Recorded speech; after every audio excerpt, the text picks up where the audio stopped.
I'm pretty sure most of you now know ChatGPT, the AI bot that can answer questions, but as I like to do, I am able to break things. And I found something really hilarious. This AI bot can write alternative history, and it can write any alternative history. I didn't even plan to do this video, but in my free time I tried to do things with the US elections, and what happened was hilarious and I just want to show it to you. So let's start with our first prompt. In the 2020 election there of course was Joe Biden and Donald Trump, but what if there was also Jeb? Yes, I added Jeb Bush. I'm sadly an idiot and lost the prompt, and there's only a low quality Discord photo left. I still want to show the answer. Never mind, I found it. Making everything I said kinda pointless. Let's start with the prompt. Create an alternative history in which Jeb Bush ran as a third-party candidate in the 2016 presidential elections. That isn't even the 2020 elections, why am I stupid? To be honest, that makes it funnier. Jeb Bush is now actually going to run, after he hasn't been able to secure the Republican nomination. He thinks that both major parties have become too extreme and that most Americans are moderate. He calls his new party the Common Sense Party. They emphasize that he is a moderate and a former governor. He wants a balanced approach on economic policy and wants to compromise between government and market. And he is also pro-immigration. And he also wants to give citizenships to the Dreamers. People are initially very skeptic. I wonder why.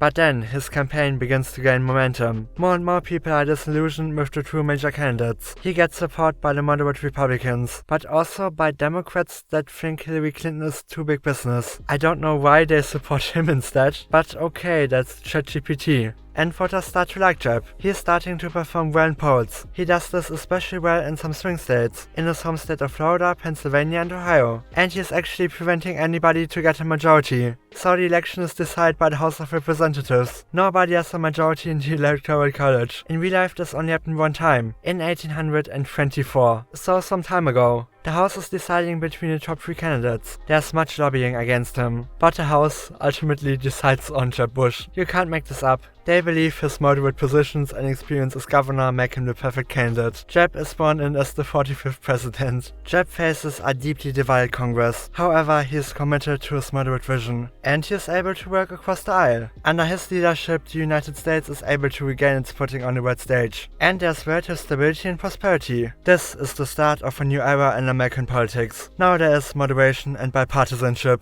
And that's the story how Jeb won. But this was actually fairly tame, because I then did something even weirder. We are finally in the 2020 election, and Donald Trump is running against an exact copy of himself, also named Donald Trump. I didn't even think that would work, but the result was glorious. The election took an unprecedented turn. This was when Donald Trump found himself challenged by an exact copy of himself, also named Donald Trump. The clone was created by a mysterious organization, and looked the same and acted herself like the original Trump. If you haven't noticed it until now, I have to paraphrase everything, because I'm kinda unable to read text. I think in both English and German. Maybe it's because of my ADHD. Let's ignore that. In the campaign, both Trumps were crisscrossing the country. They had rallies with virtually the identical content and style. Christ is so funny. The media wasn't able to differentiate between them, so they called them Trump Prime and Trump Clone. The Republicans endorsed Trump Prime, and the Trump clone ran as an independent candidate. F in the chat for the Democratic Party. The debates between the two candidates were the most surreal in American history.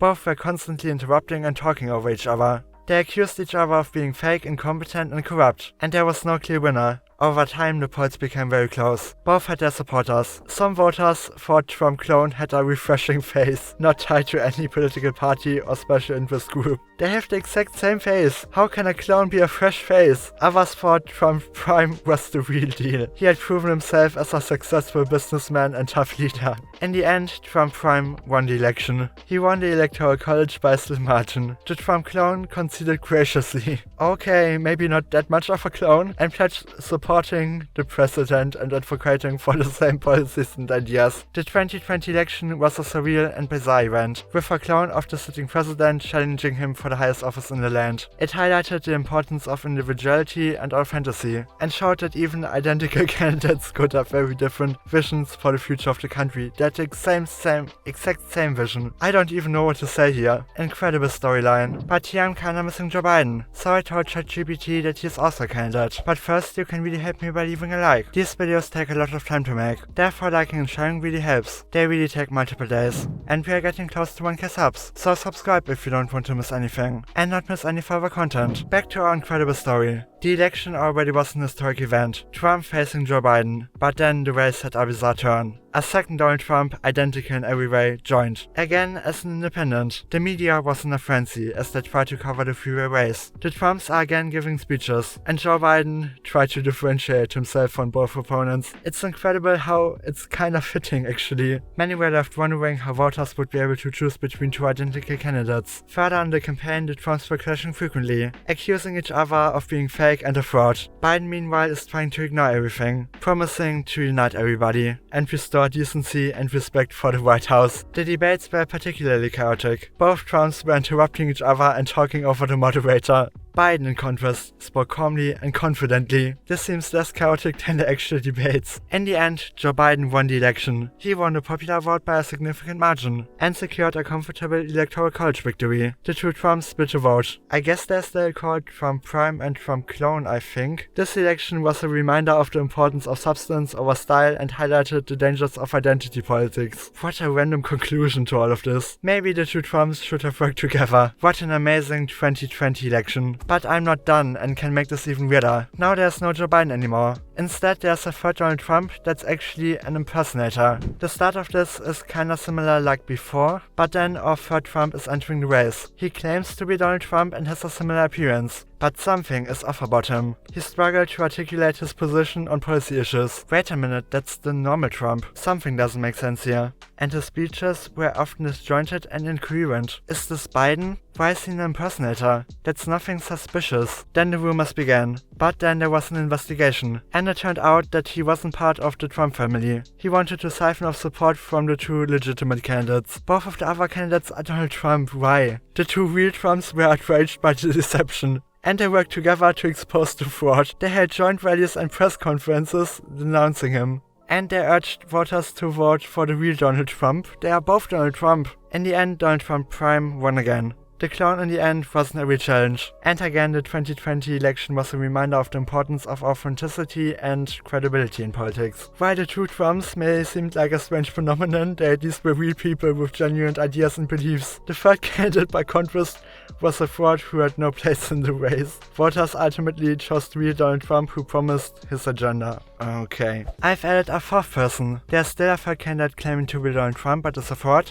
But a fourth candidate joins, claiming to be Joe Biden, but later in the story it's revealed that he's actually another real Donald Trump. What have I done? The starting part is pretty similar again, but then it changes. But the surprises didn't end there. A fourth candidate entered the race. He claimed to be Joe Biden and looked remarkably like him. He wanted to unite the country and restore America's standing on the world stage. However, it was revealed that he wasn't Biden at all. But yet, another Donald Trump. This Trump had gone great lengths to create a convincing Joe Biden persona, even undergoing plastic surgery to resemble the former vice president. In the end, the two real Trumps dominated the election. Shouldn't it be free? Normal Trump won again here. The 2020 election was a surreal and unsettling experience for the nation. I wonder why, as voters were forced to confront the specter of a political spectrum dominated by self-serving frauds and imposters. You can't write this shit. How can this be so amazing? The real Trumps at least represented something tangible and recognizable for the voters. In contrast, the fakes were a symbol of a political system that has lost its way. In contrast, the fake candidates were symbols of a political system that had lost its way.